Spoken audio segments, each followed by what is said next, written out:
শ্বশুরবাড়িতে এসে সকাল সকাল স্নান সেরে নিলাম, আর স্নান সেরে ভালো বউয়ের মতন একটুখানি রেডি হয়ে গেলাম। রেডি বলতে কি, প্রত্যেক বাড়ির বউ যেভাবে স্নান সেরে এসে রেডি হয় ঠিক সেভাবেই রেডি হয়েছি, বিশেষ কিছু না। আচ্ছা দাঁড়ান, আপনাদেরকে না একবার আমার ঠাকুর ঘরটা ঘুরিয়ে আনি চলুন। এই দেখুন আমার ঠাকুর ঘর। আচ্ছা, আমার এই ঠাকুর ঘর আপনাদের কেমন লেগেছে বলুন তো? আর দেখেছেন তো, আমার শাশুড়ি মা তো আরও সকাল সকাল স্নান সেরে পুজোটাই সেরে নিয়েছে। আর কী সুন্দর ফুল দিয়ে সাজিয়ে সাজিয়ে পুজো করেছেন দেখুন, ভারী সুন্দর লাগছে দেখতে, তাই না?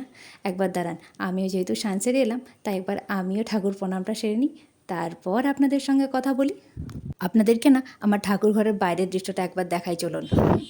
এই দেখুন, এই জায়গাটা আমাকে না এত সুন্দর লাগে জানেন তো, কত সুন্দর সবুজ আর সবুজ চারিপাশটা, আর এখানে এত সুন্দর অসম্ভব হাওয়া দেয় না, আমাকে ভারী সুন্দর লাগে জায়গাটা। আর এই সবুজে ভরা পরিবেশ আপনাদের কেমন লাগে বলুন তো? জানেন তো, অনেক দিন পর আমার এই রান্নাঘরে রান্না করার সুযোগ পেলাম। আসলে কি বলুন তো, আপনি যদি একবার এই জায়গাটা থেকে বেরিয়ে আসেন না, তাহলে দেখবেন আপনার এই জায়গার প্রতি আগে যেই সম্মানটা ছিল, সেই সম্মানটা আগের মতন আর থাকবে না, সম্পূর্ণ পুরোটাই পাল্টে যাবে।